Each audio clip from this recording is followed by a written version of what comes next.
Welcome to Red Sox Digest, the only show where pain, sarcasm, and a dash of hope collide nightly like a Trevor Story strikeout. We cover every loss, every meltdown, and yes, even the rare win, with brutally honest takes and zero front office fluff. Subscribe today at RedSoxDigest.com or risk being left out in the cold like a home game in April. And now, here's the crew at Red Sox Digest. Good evening, sports fans, and welcome to another edition of Red Sox Digest. I'm your host tonight, Jim Dalfino.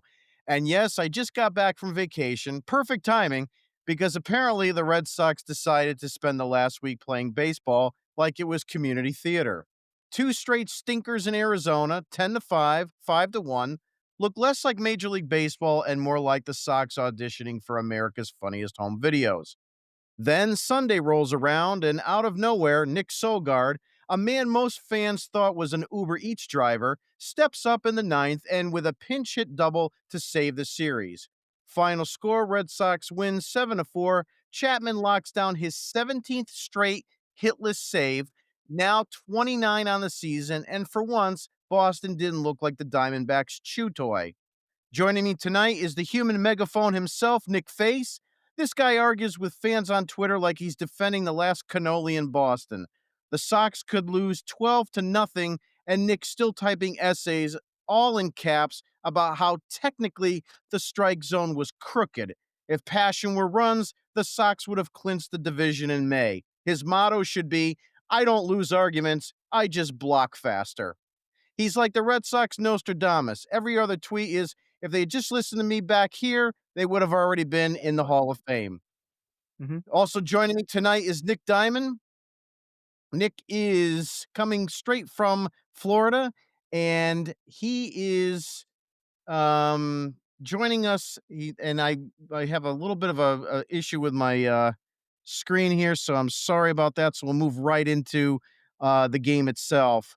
So your Boston Red Sox are now 79-65 on the season, 3.5 games behind the first place Blue Jays in the AL East. Your hometown team now has a magic number of 14 to qualify for a playoff berth. That means any combination of 14 wins or losses by the most likely closest team. So we're talking about the Rangers here. The Red Sox will clinch a postseason spot for the first time since Chaim Bloom was cleaning Fenway seats. But two straight stinkers again in Arizona, 10-5 and 5-1, made us a lot harder now with this week coming up. On Friday, the Sox lost thanks to Corbin Carroll and friends treating Chase Field like a pinball machine, and 5-1 on Saturday when Brandon Fart impersonated 1999 Pedro while the Sox defense did interpretive dance. Then Sunday rolled around, and out of nowhere, we talk about Nick Sogard, add in a Jordan Lawler throwing error that gift wrapped 2 runs earlier, and suddenly Boston remembered how to play baseball. Tonight, we're going to start off with Nick Face's word of the day. It's brought to you by the New York Yankee Stadium Squirrels, the only Bronx residents who show up every game, steal more bases than the Yankees, and still have better fielding range than Giancarlo Stanton. And here we go with Nick Face's word of the day. And now it's time for Nick Face's word of...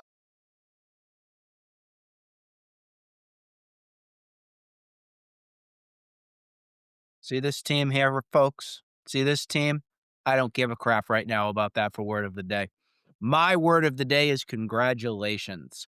I just got back from a wonderful wedding that my brother and my new sister-in-law just became a pair, and we couldn't be more ecstatic. So this word of the day goes out to my brother and my sister-in-law, how grateful and how awesome it was to be a part of such a wonderful wedding. And I can't wait to see what the future holds for them. It was awesome for our family to come together and to celebrate two great people. And now that SOB is off to Hawaii for 2 weeks. So screw you. And on the Red Sox front, just in all seriousness, you think I'm happy with this team? You really think I'm happy? It's miserable if you want to go with the Red Sox word of the day. Miserable. Nick Sogard has to save the Red Sox to win a game. Come on. Like, are we being for real? Like, this is where we're at, where we have to survive on guys that have no business saving a season. I I know some of you think that we're looking good for the playoffs. I don't. I don't see a light right now. I'm sorry. I don't mean to be negative, but I'll believe it when I see it. I don't like this team right now. Without Roman Anthony, it's a struggle, and I really don't know what we're going to do as the end of this September hits. Usually we collapse. I don't want to collapse, but I'm not, but I'm at least mentally preparing myself to know if they do lose, I'll understand. And if they don't get in, I'll understand, I guess. Still be mad, but I'm not psyching myself out and say, here it comes. Game one, baby. Here it comes. I can't do it. I can't do it right now. Nick Diamond, your opening takes and reactions. I still think they get into the playoffs, but I don't like how they're playing. If you go back to how they were playing pre-Roman Anthony, they were 32 and 35 without Roman Anthony, and all those games were with Rafael Devers. So you can make a case for this team being a very bad team without Roman Anthony and Rafael Devers. At least offensively, they're a pretty bad team at the moment. So that's what it comes down to. I just think there's not enough time left, and the teams behind the Red Sox suck just as bad. So I think they still get in.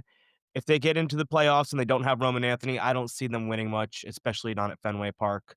And I don't think they can get that one seed, or not the one seed, the first wild card without Roman Anthony. So that's what I kind of see. That's my takeaways right now. I hope they can go to Sacramento. I almost said Oakland and sweep, but at this point, I think they're not going to sweep.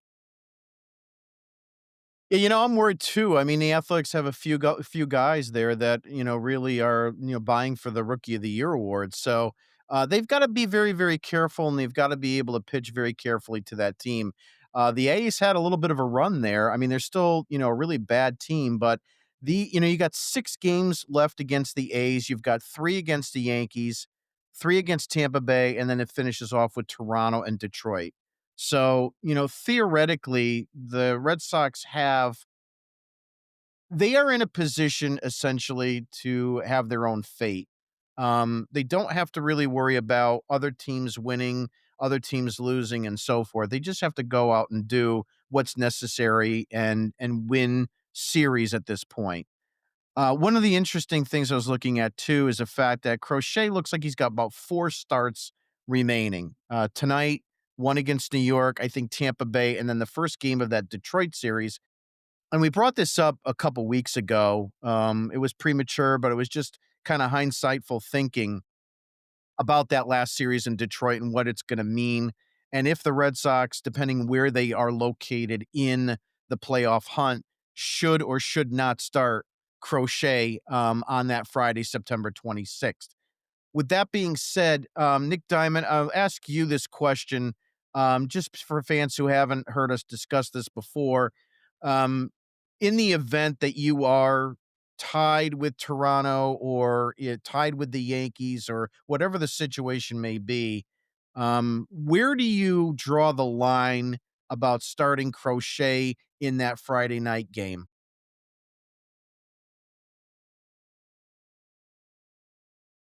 If it's a Friday night game, I think I start them no matter what. Um, if it's to have to start them on the last game of the season to get the home field advantage, I don't start them. But I don't think I skip a start to give him extra rest going into the playoffs. I think you try to win as much as you can. But I would try to line him up to be the opening day, or not the opening day, but the game one starter in the playoffs, no matter what.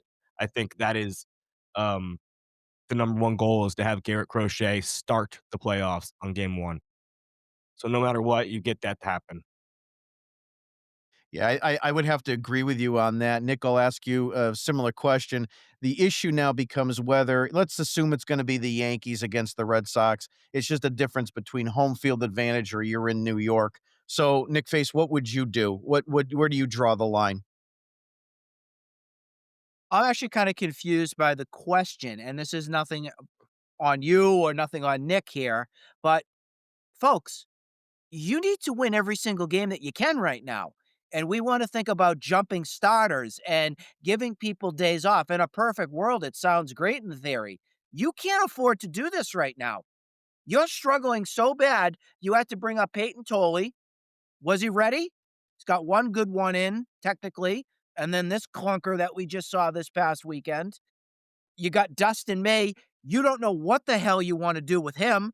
I know us fans, we know what we want to do with him. But as an organization, you don't know what you're doing. What is Kyle Harrison and witness protection program now? Can we get an APB on him, please? What's going on with that? And then we got another mystery. Oh, maybe somebody else is coming up tomorrow, but we haven't got the official word from Chad Tracy from Worcester right now. Do you want to put Bernardino in as your opener? How's that make you feel, folks? I can't stomach this right now. I need a Xanax to watch the freaking Red Sox right now. It is insane because in a perfect world, you would want to skip Crochet. He's pitched as many innings as he's ever had in his career. Lucas Giolito looks gassed and needs to be skipped. Brian Bayo, he looks gassed too.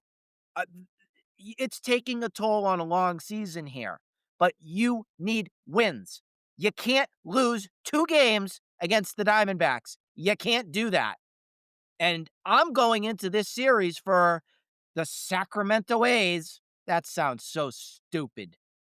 Saying that the Red Sox will lose 2 of 3, because I still have zero confidence that A, the lineup is going to give you something to give you runs, and B, the pitching staff. And yeah, I'm even going to put it on Crochet. I'm not going to put it on him personally, but on his innings limit, he's tired. I get it, but I don't have faith in that right now. And Nick must have breaking news, so go to Nick. Nick, go ahead. No, so it's not really breaking news, but we were going to talk about it later. There's a lineup change. Duran's back in left field. Oh, he So is. that Okay. is new. Something Nick brought up about You gotta be kidding me. they might bring up Conley early to start maybe tomorrow, or he's up there to be the next guy in line to start or come up if needed. I made a tweet I want to bring up in December. I listed 10 starters of Red Sox pitching depth. It's Garrett Crochet, Tanner Houck, Walker Buehler, Brian Bayo, Lucas Giolito, Cutter Crawford, Richard Fitz, Quinn Priester, Cooper Criswell, and Patrick Sandoval. 3 of those guys remain. And a lot of these Red Sox fans were out here trying to say the Red Sox don't need more pitching depth. Craig Breslow built as much as he could. The Red Sox don't need any pitching depth. Well, we have 3 left, and we're running with Peyton Tolley, a guy we drafted last year, Dustin May, a guy we overpaid for the last minute at the deadline because we had to, and Conley Early, another guy that we just drafted, and then the guy that we hate, Kyle Harrison. That's our pitching depth. Brandon Bernardino is our starting pitching depth. I I never want to hear a Red Sox fan ever say again that we have enough depth at the pitching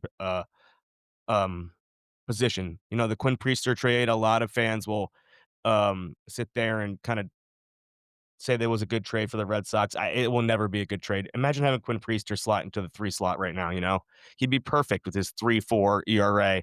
He eats innings. He goes 6 1/3 every time he's out there. He's better than Peyton Tolley. He's better than Dustin May.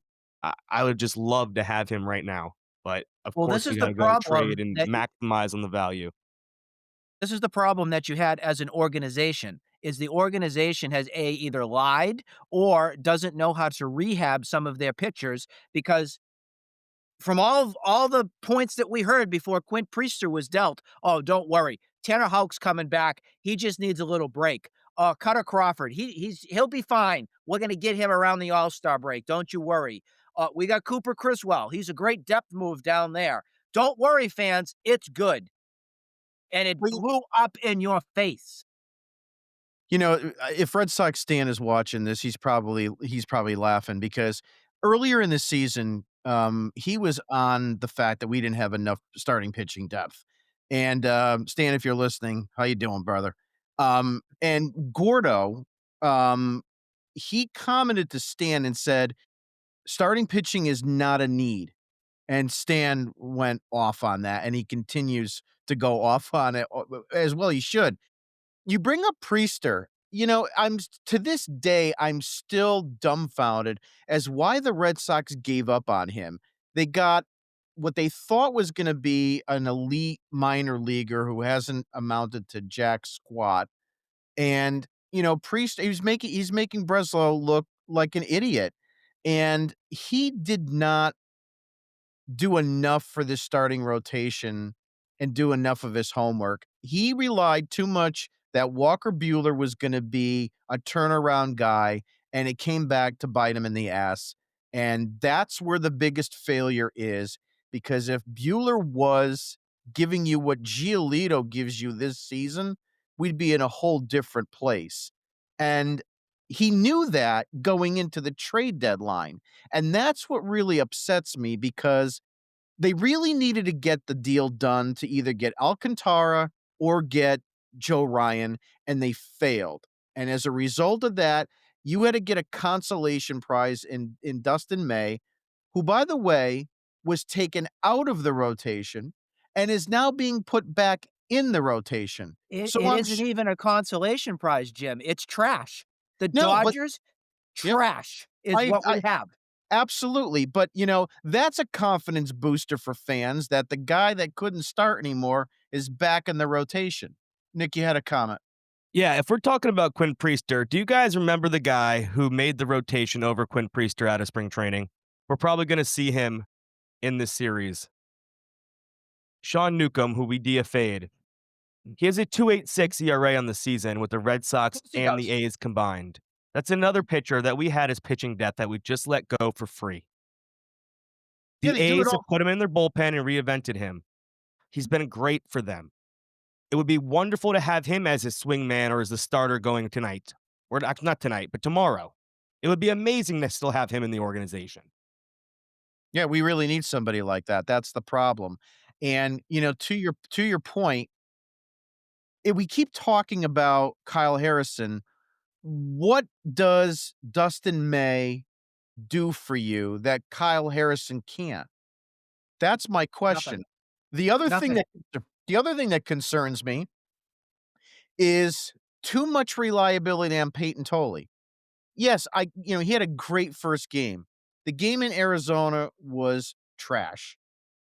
I'm telling you right now, I am not happy with his secondary stuff. I'm really scared that he's going to get lit up. So this is going to be a big game for him on Wednesday, because if you cannot get a good quality start out of him, it's going to be really a really big problem. But let me just go back to the numbers a little bit. If Crochet does pitch that Detroit game and you can win all 4 of his starts, that means you got to find 10 more victories or a combination of Rangers losses. I think they get into the postseason, guys, but they're going to be on fumes, and they're going to be crossing that finish line with, exasperated. Nick Face. Yes, I agree with you, Jim. They're gonna just barely, and I mean barely, squeak by if help does become of essence. If the Rangers tank, uh, if Seattle continues to tailspin, if we beat the Yankees, which we've done, I keep forgetting a little bit that as bad as we've been at times, we still have outdueled the New York Yankees. I forget about that. And I kind of put it on a seesaw. Who would I rather?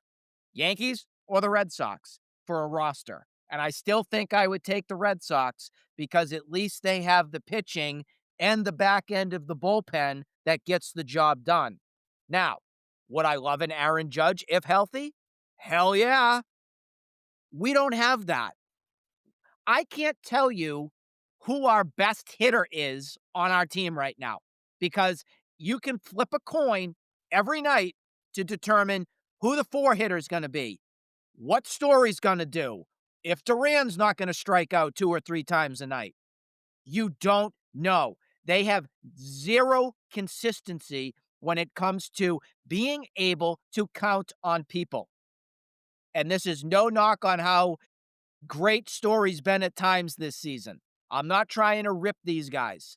I'm trying to be realistic here so fans can come down from Mount Rushmore right now screaming down, "Oh, I'm going to get my playoff ticket. I can't wait. I can't wait to see this team in the postseason again."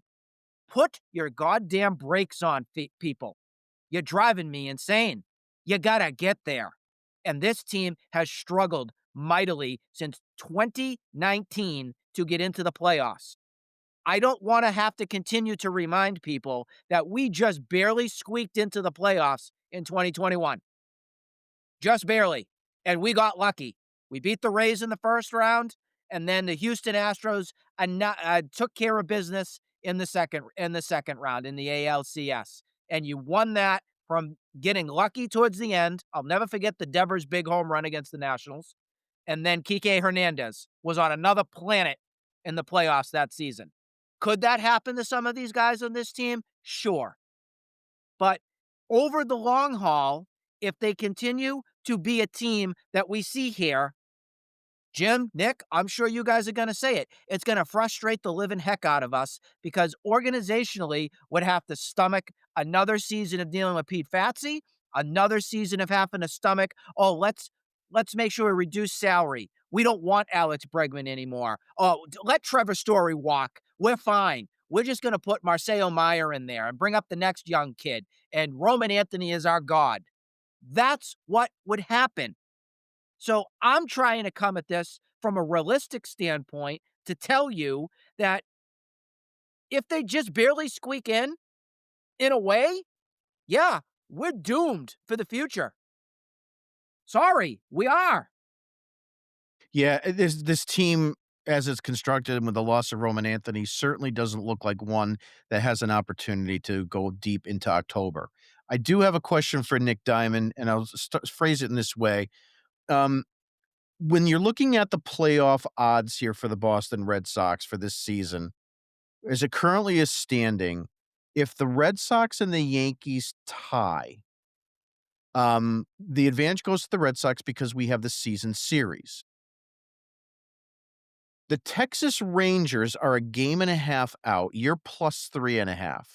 And I want to emphasize this to the fans first, and then Nick, I'll ask you the question.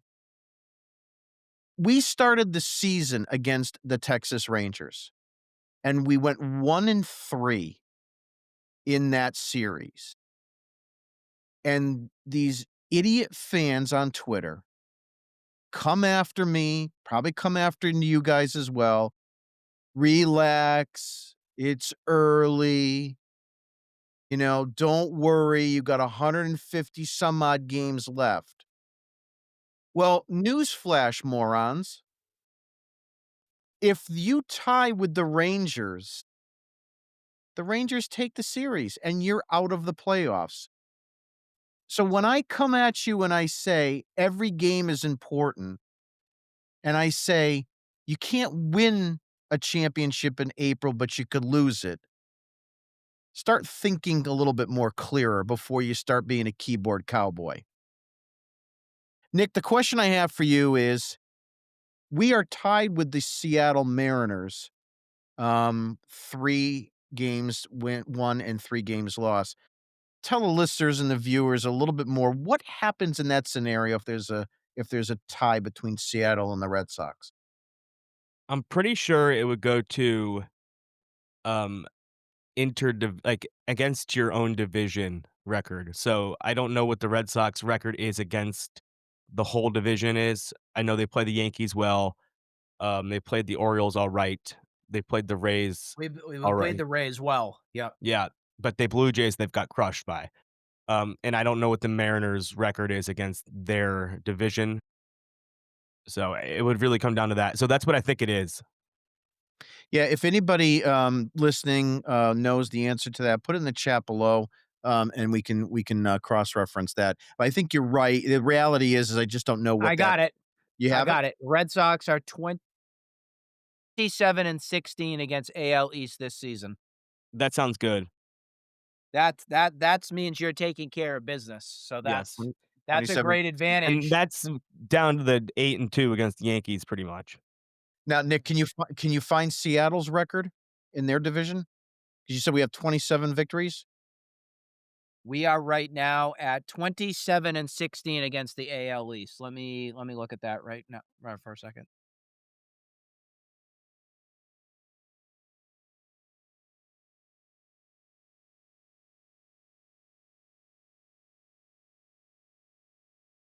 27-18. The Mariners are a record against the AL West this And season. Good. so it really comes down to how we play our last games. Yep. So Yeah. it's not over. No. What's the third answer there? I mean, if they have a, if it's 30 and 10 and 30 and 10, just to make the numbers quick, what happens? Probably the American League. I don't know. It would be total wins, wouldn't it? Maybe total wins. I don't know how you would go into that. Well, Me if you tie, say they tied for the third wild card, they'd have the same amount of total wins. right. So there's got Yeah. to be another There's gotta be tiebreaker. a third tie-breaking, answer there. I'll look it Unless up. yeah, I wonder if there is something into that. There's gotta be. I don't know if that's ever happened before, but, it's close enough to So here it discuss. is. It's head-to-head division or head-to-head between tied teams, interdivision, and then interdivision record I'm seeing what you're against seeing right now too. non-division teams in their league, so the rest of the American League. And then if that's tied, it goes to the record over the final half of the season. Jesus. So I guess after the All-Star break or the Yeah, right? I So mean, for fans that don't know the difference between intra and inter, yeah. intra is against the teams that you play against in the American League. Inter is when you're playing against the National League teams. yeah. So there's a lot of technicalities that have to get balanced out here if you do end up finishing with a tie record here within the wild card. So Right. we'll do our best to see how this fulfills itself when that, I guess, last week of the season hits. Yeah, I mean, with the 18 games left, I'm sure it'll be the topic of discussion on each of our shows for now until the end of the season, at least. Just kind of moving around a little bit. Willie Abreu, I've heard now that it's been out. He won't return during this A's series or the Yankees series, but Alex Cora says he has a good chance to return next week. So if that's the case, I mean, you're looking at the possibility of who's next on that? I don't have it up right now. It's Um, the A's again at home. these again? Okay, that's the next one. Nick Diamond, your thoughts and reactions to that, and can we afford to coast enough without, Abreu's bat in the lineup now that we don't have Anthony?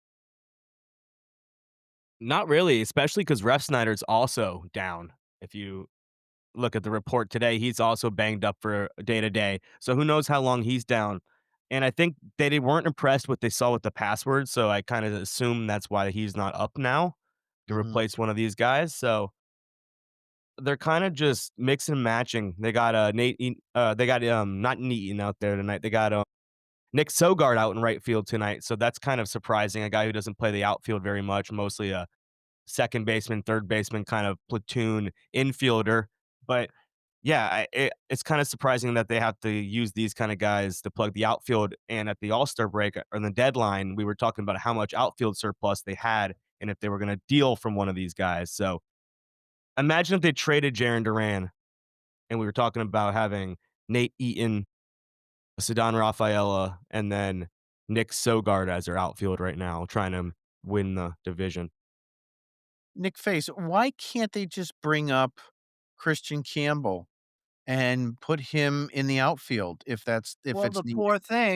the poor thing, they're so worried about his feelings, Jim. His feelings. They don't want him to cry.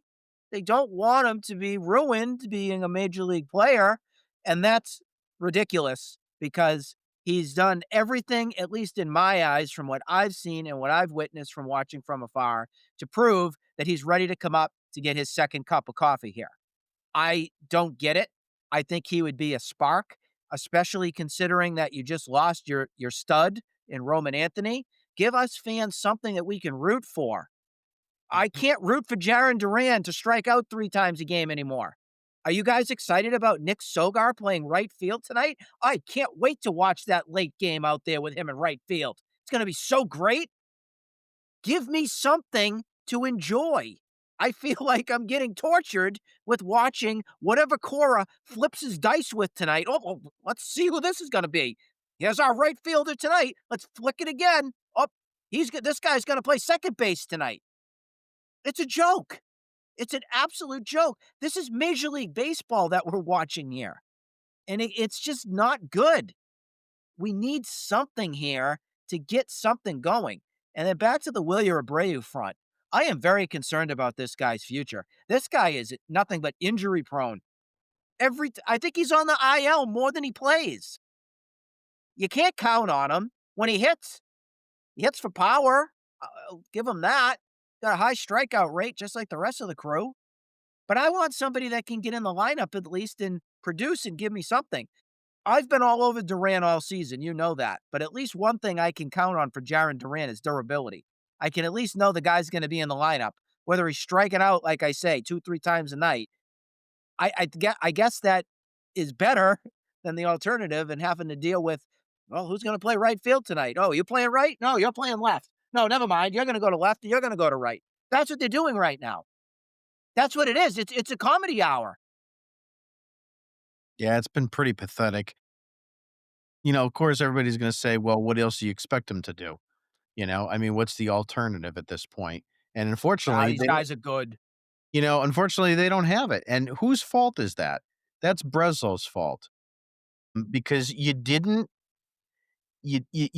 construct the team well enough to survive these types of situations. And unfortunately, he had to rely on his whole offensive production and gelling with a rookie in, Roman Anthony. And now you're trying to do the same thing and pull a rabbit out of a hat with Peyton Tolley. Interesting tidbit. Nick Diamond brought this up today in our situation room. Kyle Teal is now batting 315 on the season. He has an on-base percentage of 395 and an OPS of 895. And Nicky had mentioned maybe it was Marcelo Mayer that should have been in that deal. Your thoughts and comments? I've been on record here saying that it's always been Marcelo Meyer was the one I wanted traded. I question his durability. I question his ability to hit for average and hit lefties at the major league level. I think he was the guy that I would have traded.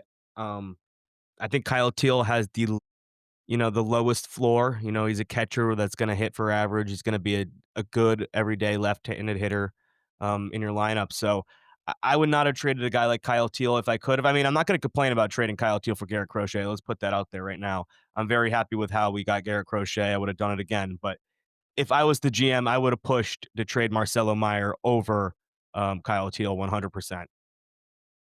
Well, see, I think this is one of the things, and I'm sure both of you guys will agree with me and fans too. This is where Dave Dombrowski was such a great general manager because he could identify, the prospects from the suspects and be able to actually keep the guys that he wanted to keep, that he really knew or thought were going to be something special, and move the suspects for the talent that he wanted. One of the biggest, names that crossed that was when the Chris Sale trade happened. And the White Sox at that time wanted Rafael Devers, and Dave said no. And it wound up working out very, very well for us. But he's done that consistently the entire time he was here. And I've, and not to bring up a dead horse, but a lot of people said, well, he gutted the farm system, gutted the farm system. And I always said to everybody, what trade did he do that you wanted to take back? Because there's none of them. And that's just the reality of what you're seeing now with, the Chaim Bloom era, now the Craig Breslow era. You're looking at that and you're saying, and to your point, Nick, I agree with you. I would have traded for Garrett Crochet. I would have just said, choose somebody. So, but the reality is that if you've got a trump card and you really think that Meyer's not the guy, you should have pushed to put Meyer in that deal and kept Teal. And at that point, let's not forget, we had no clue what Carlos Narvaez was going to be like. We didn't expect him to have the offense and defense that he provided for us in the first half.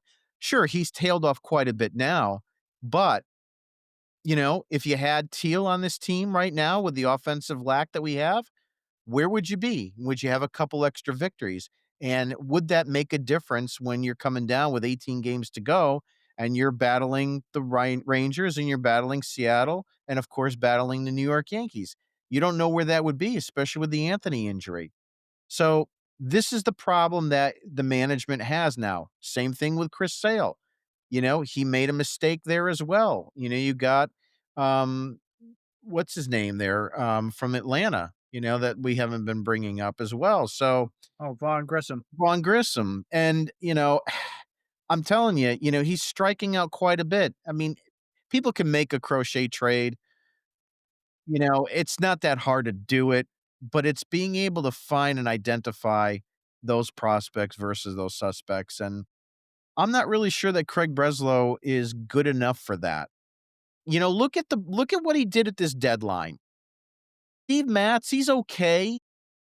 Dustin May, it was terrible.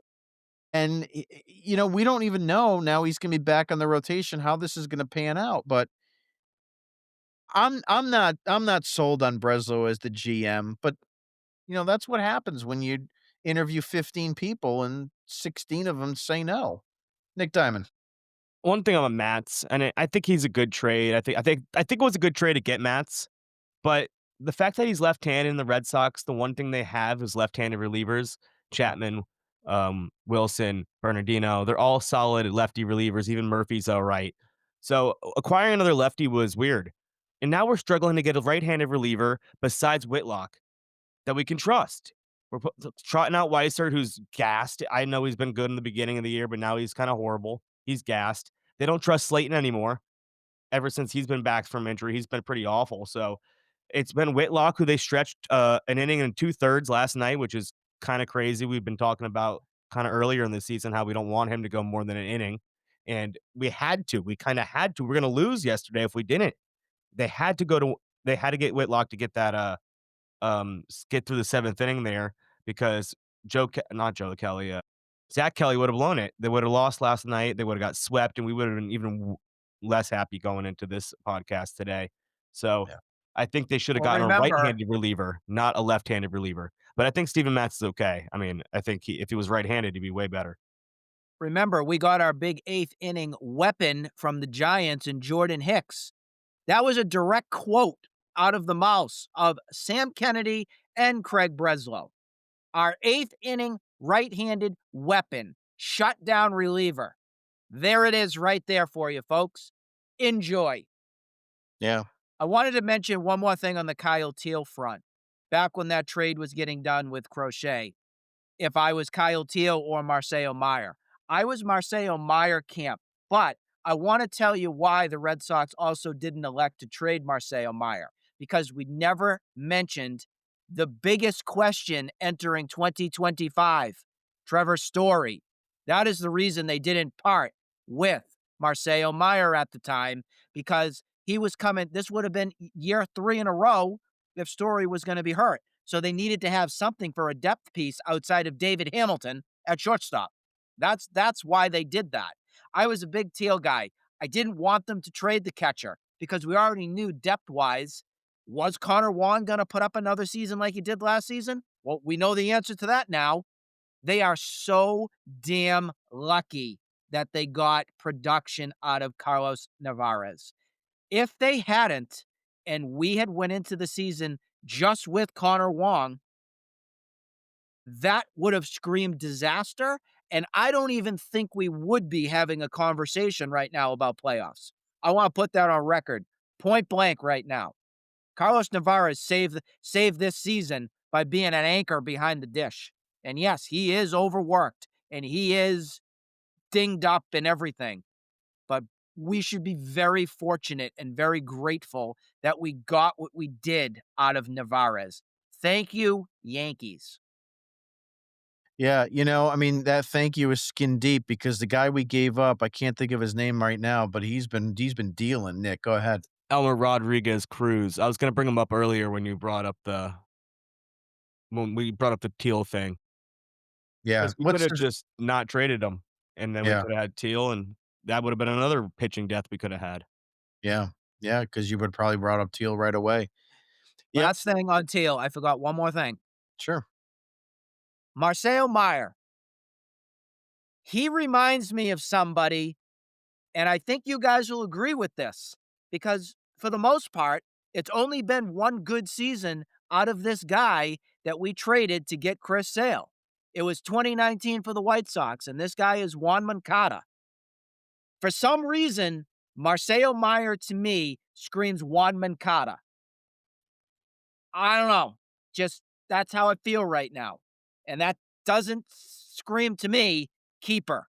That screams to me injury prone, issues, not going to be all this hype, big prospect kind of guy.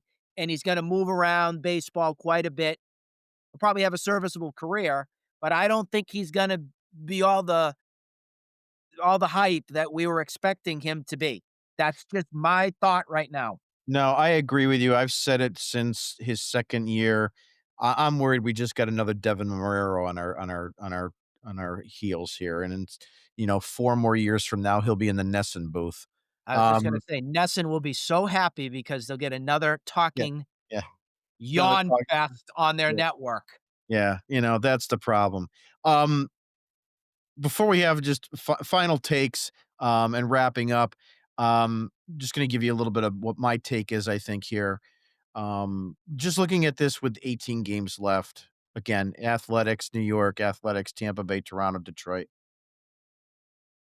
Based on the math and based on the fact that their magic number to qualify for postseason is 14, I'm pretty confident they're gonna squeak in.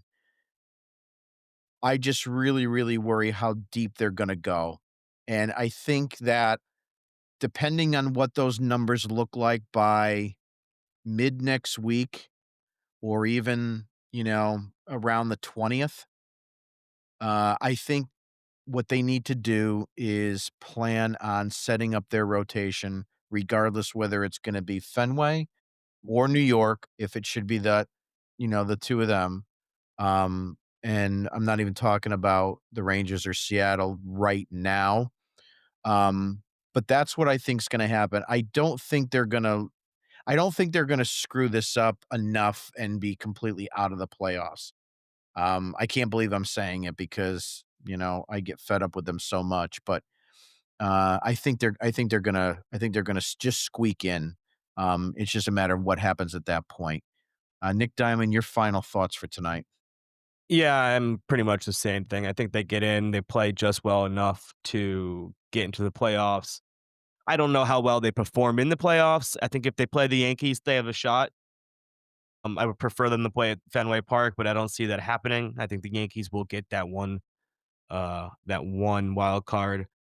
I doubt they pass the Blue Jays at this point. I think even then, I think what is it, 2.5 games? I think that's even too much with 18 games left. So I think if we play the Yankees, we have a tiny bit of a shot. After that, without Roman Anthony, I think it's over. But you never know. Roman Anthony could be back at that time. But I wouldn't bet on it. I think they get in just because there's not enough games left and the teams behind them are just not that good. So I think they'll be playing in October, but I don't know for how long. Nick, face your final thoughts. I have a very hard time still seeing this team go to the playoffs. I think the A's play spoiler here in this series upcoming, and then also back at Fenway. I think the A's will show the Red Sox they're a competitive young bunch that is going to give the Red Sox a run for their money. Said it earlier. I think the A's take 2 or 3 from this series here. If there's any glimmer of hope is that you continue to take care of business against the Yankees. The last week of the season scares the Evan Love and bejesus out of me because you have Detroit and Toronto. Toronto is atop the division here. I think Toronto Blue Jays are a far superior ball club right now than the Red Sox, and I think they're gonna knock the teeth out of them. I really do. And I think Detroit, we already struggled early on against them. So I think it depends on what Detroit throws. If Detroit's already clinched and they're done, maybe we get cupcakes. And what I mean by that is that we get, the BC squad. No, not the BC Eagles. I'm saying that you get the guys that are more the reserves that get a chance to play. The Red Sox will only get there if other teams start clinching stuff first, because then you're going to get an upper hand in playing your A squad against their JV freshman crew and hopefully getting in. I want this team to get to the playoffs. I've said this 3 times here tonight, but I have to come at this more as the realistic approach here of what I'm seeing in front of me. I can't say playoffs with what I'm watching and seeing with my eyes. I'm calling it as I see. I still can't see playoffs. Sorry if that offends you all. No, listen, you're not wrong to have that kind of feeling because it's We've been there, done that. That's the yeah, thing. I We've could seen 2011. We've yep, seen collapses. yep, Prove it to me. Prove it. yeah. This team has had collapses. I followed the Red Sox before you guys were even around, and I'm telling you right now, it's just unbelievable how things used to be, and, people don't even understand what they missed out on, in the '80s and so forth. Here's the thing. You mentioned about the Tigers. I brought this up probably a couple weeks ago too when we discussed this. As far as their division's concerned, that's pretty much over. I mean, they got an 8.5 game lead over the Guardians. What worries me, and I am with you on that, hoping and praying that that last series, that they're playing their The scrubs. layup.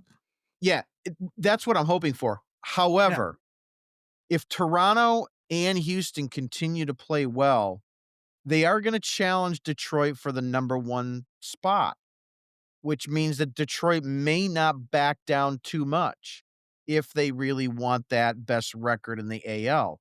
So that's something to watch, especially the fact that, Toronto actually has the better record in the AL right now, and it's, by half a game, but it's percentage points just based on, where we're at right this minute.